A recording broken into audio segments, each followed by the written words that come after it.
I think we all are ready to recognize Russia's legitimate security interests. And Russia is entitled not to be invaded. But we've already established that nobody has any intention of doing that. If you allow Russia to unilaterally define what its security interests are, then you're on a very slippery slope. I was born in communist Poland.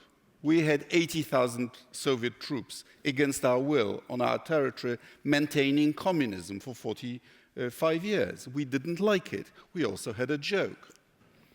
What is a secure border of the Soviet Union?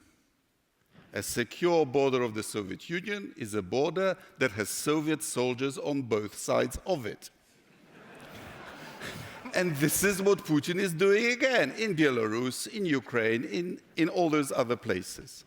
This is not a war about NATO membership, which is a hypothetical possibility. This is the last gasp of Russian imperialism. This is Russia's Algeria, Russia's Angola, Russia's Ireland, above all. When an empire weakens and subject peoples want their liberty, it's always a very complicated and usually bloody process. Britain gave up its first dominions, then colonies, in a more graceful manner than most European empires did. It usually is very difficult for the metropolis to even acknowledge the otherness of the colony.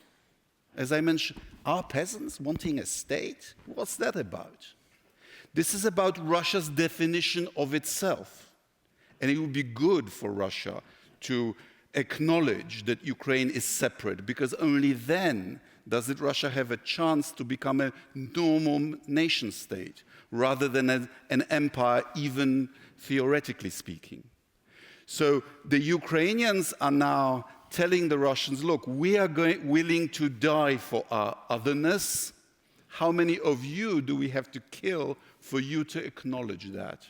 And the sooner the Russians admit that the price for maintaining empire is not worth it, the sooner this conflict will end. So we should acknowledge Russia's legitimate security interests, but Russia has to acknowledge the right of its neighbors to exist and to have security interests as well. Thank you.